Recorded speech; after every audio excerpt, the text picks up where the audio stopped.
জমিয়ে খাবো পিঠে পুলি আবার আসবো কাজীপাড়ায়, মানে ব্যাপারটা কি? এই যে পিঠে পুলি যে মেন আমরা হচ্ছে পিঠে পুলির প্রোগ্রামটা আমরা এইরকম ভাবে রেখেছিলাম, মা ঠাকুমার হাতের স্বাদ, কাজীপাড়ায় পিঠের হাট, পিঠে পুলি জমিয়ে খাবো, কাজীপাড়া আবার যাবো।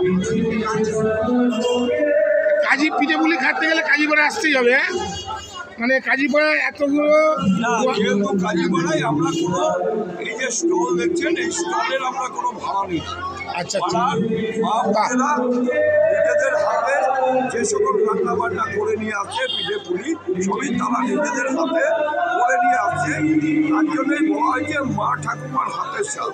আজকে দিনের পর দিন দেখা যাচ্ছে কর্মব্যস্ততার মধ্যে হোক বা নতুন প্রজন্মের যে চিন্তাধারা তার মাধ্যমে হোক, এইসব পরম্পরাগুলো উঠে গেছে। আজকে সেই পরম্পরাকে বাঁচিয়ে রাখার জন্য আমাদের মূলত এই উৎসবটা এর জন্যই আমরা তৈরি করি। এরকম অভিনব উদ্যোগ মাথা থেকে কোথা থেকে এলো?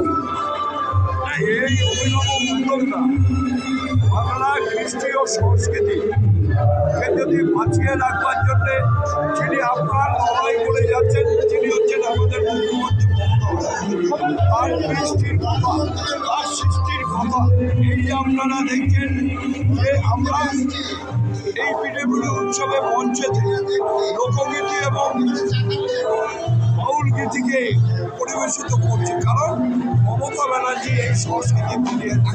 আগে আপনারা ফাংশন দেখতেন, লোকগীতি পেতেন না।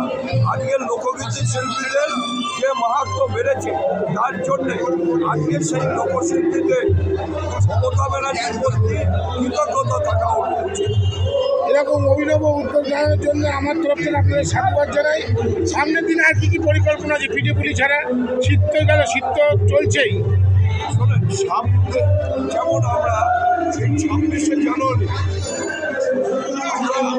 আমরা শিশু উদ্যানে 0 থেকে 10 বছর শিশুদের নিয়ে তাদের নিয়ে আমরা একটা অনুষ্ঠান করব, যে শিশুদের সাথে শিশুদের পাশে সারাটাই দিন দিতে হবে।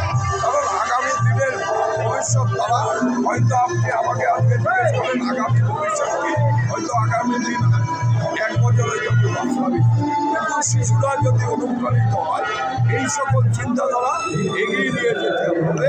তাই শিশু সমাজের মধ্যে এইসব বাঙালির যে কৃষ্টি সংস্কৃতি এটাকে ধরে রাখে। আজকাল তো বাড়িতে পিঠে পুলি বানানো উঠেই গেছে, এই যে এখানে এসে তারা যে পিঠে পুলির স্বাদ পাচ্ছে তাতে কতটা অভিনব। এই কারণে তো দেখুন আমাদের পিঠেপুলি অনুষ্ঠান শুরু হয় 6টায়, 9টা বাজতে বাজতে স্টলগুলো ফাঁকা।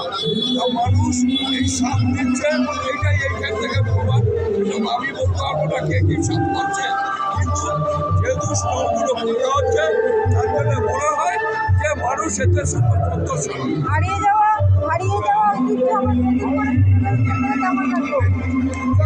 এর জন্যই তো করা, এর জন্য করা বলেই তো আমার আনন্দ লাগে। সবার উদ্দেশ্যে কি বার্তা দেবেন? সবার উদ্দেশ্যে বার্তা এইটাই যে আগামী দিন বাংলার মুখ্যমন্ত্রী মমতা ব্যানার্জি যে বাংলার কৃষ্টি ও সংস্কৃতিকে ধরে রাখবার চেষ্টা করছে, তার সাথে হাতে হাত মিলিয়ে বাংলাকে বাংলার মতন তৈরি করতে হবে। এই কথাই আমি আমাদের চ্যানেলের তরফ থেকে পৌষ পার্বণের শুভেচ্ছা রইল আমার। এখানে আমরা পিঠেপুলি উৎসবে এসেছি, যেটা মনেদি কাকুরা খুব সুন্দরভাবে সাজিয়েছে। বাঙালির একটা পছন্দের জায়গা পিঠেপুলি, একটু জোরে সংক্রান্তি আর আমাদের পয়লা মাঘ, এই দুটো দিন আমরা বাঙালি বাড়িতে পিঠেপুলি হয় না, এরকমটা হয় না। আর মনেদি কাকুরাকে অনেক অনেক ভালোবাসা জানাই যে তারা এমন একটা উদ্যোগকে সকলের কাছে একটা উৎসব করে দিয়েছে। কাজীপাড়ায় মলিদির উদ্যোগে পিঠেপুলি উৎসব হচ্ছে, 2 দিনের প্রোগ্রাম, কি বলবেন? পিঠেপুলি উৎসব আবার কি বললো, খুবই আনন্দ। কারণ আমরা বাঙালিরা সাধারণত চপকার্তের থেকে পিঠেপুলিটা বেশি ভালো খাই। আর আমাদের মা ঠাকুমারা ছোটোবেলা নিজে হাতে বানিয়ে খাইয়েছে, আমরা কেনা খাইনি।